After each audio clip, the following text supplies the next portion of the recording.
मित्रों नमस्कार। आज का टॉपिक है एंजाइटी पार्ट 2। देखिए कि पहले पार्ट में हम लोगों ने डिस्कस किया कि एंजाइटी क्या है, किस टाइप की बीमारी होती है, एंजाइटी लोगों को होती क्यों है। तो जैसा मैंने पहले ही बताया, आपका पहले वीडियो में चर्चा कर चुका हूँ कि anxiety is not a disease. Anxiety कोई बीमारी नहीं है। Over thinking is anxiety. देखिए, चिंतन और चिंता, थिंकिंग और एंजाइटी, धीरे धीरे कब आपकी थिंकिंग एंजाइटी में कन्वर्ट हो जाती है, एंजाइटी डिसऑर्डर में और स्ट्रेस में और डिप्रेशन में कन्वर्ट हो जाता है, ये आपको पता ही नहीं चलता।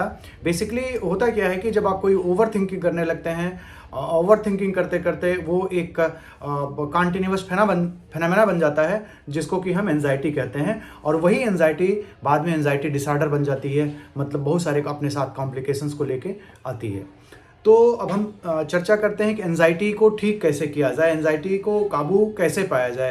तो देखिए, एंजाइटी कोई ऐसी चीज़ नहीं है कि जिसको हम पकड़ें, एंजाइटी पे हम काबू पाएँ। अगर हम एंजाइटी पे काबू पाने की कोशिश करेंगे, एंजाइटी को पकड़ने की कोशिश करेंगे, तो जाहिर सी बात है हमारी एंजाइटी और बढ़ती चली जाएगी।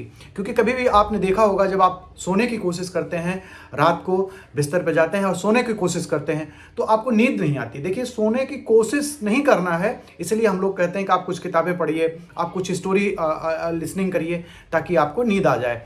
बेसिकली होता क्या है, जब आप नींद के बारे में सोचने लगते हैं, सोने के बारे में सोचने लगते हैं, तो धीरे धीरे करके एंजाइटी में कन्वर्ट हो जाता है और वो एक कहीं ना कहीं वो चिंता आपको होने लगती है। उसका अभी नींद नहीं आ रही है, अभी मेरे को नींद नहीं आ रही, आएगी भी नहीं आएगी, तो एक चिंता में कन्वर्ट हो जाती है और इसी ऊहापोह में आपको नींद नहीं आती। तो this is a part two quit.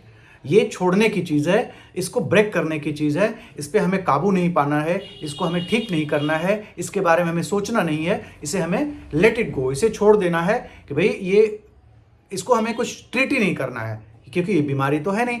जैसे हम कभी रनिंग करते हैं, हम कभी वॉकिंग करते हैं, कोई एक्सरसाइज करते हैं, हम भागते हैं, तो होता क्या है, वो सारे कंपोनेंट आपको देखने को मिल जाएंगे।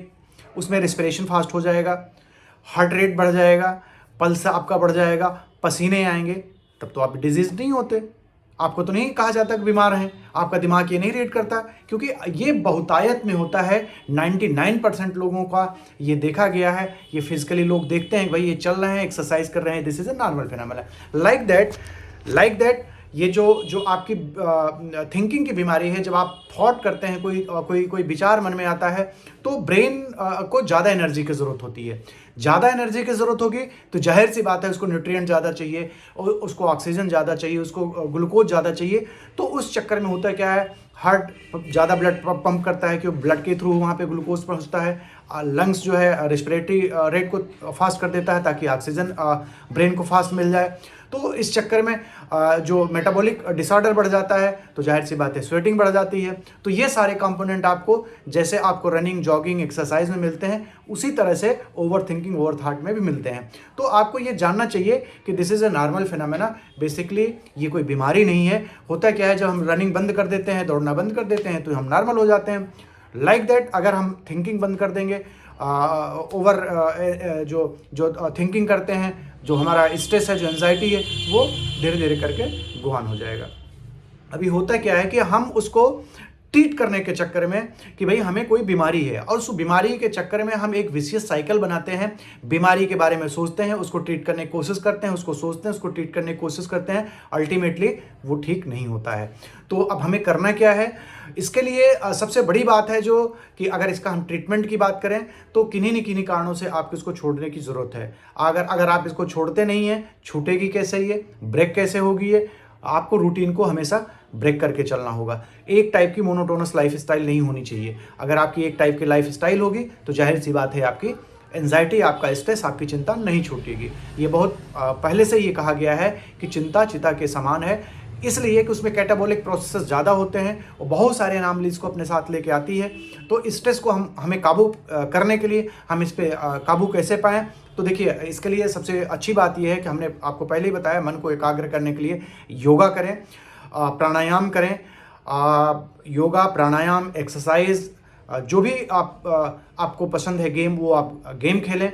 और इसमें अगर ट्रीटमेंट की बात करते हैं, तो मेडिसिनल ट्रीटमेंट की बात करें, तो अश्वगंधा रिस्ट इसमें बहुत अच्छा रोल प्ले करता है।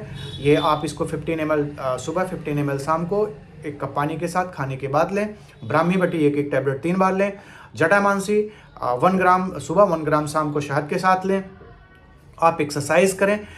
सिरोधारा का इसमें बहुत अच्छा रोल है। सिरोधारा एक टाइप का ये पंचकर्मा में आता है। तो सिरोधारा एक डॉक्टर के देख रेख में होना चाहिए। उसमें एक मेडिकेटेड ऑयल होता है जिसमें बहुत सारी हर्ब्स होती हैं, और ब्रेन के फोरहेड के फ्रंट पे उसको हम वो करते हैं, गिराते रहते हैं, जिससे कि हमारे ब्रेन के जो जो एंजाइम्स हैं, जो हमारे थॉट्स हैं, उसमें बहुत सारे परिवर्तन देखने को मिले हैं।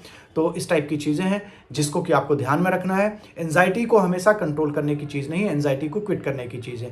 क्विट करने के लिए आपको और चीज़ों को आपके अपने साथ अपने रूटीन में इसको लाना पड़ेगा। बहुत बहुत धन्यवाद। अगर आपने वीडियो को लाइक नहीं किया है तो लाइक कर दीजिए। अगर आपको वीडियो समझ में आई, अच्छी लगी, इन्फॉर्मेटिव लगी तो इसको शेयर कर दीजिए। अगर आप पहली बार देख रहे हैं हमारा वीडियो तो इस चैनल को सब्सक्राइब करें, ताकि इस टाइप के आपको इन्फॉर्मेशन समय समय पर मिलते रहें। बहुत बहुत धन्यवाद। Thank you so much.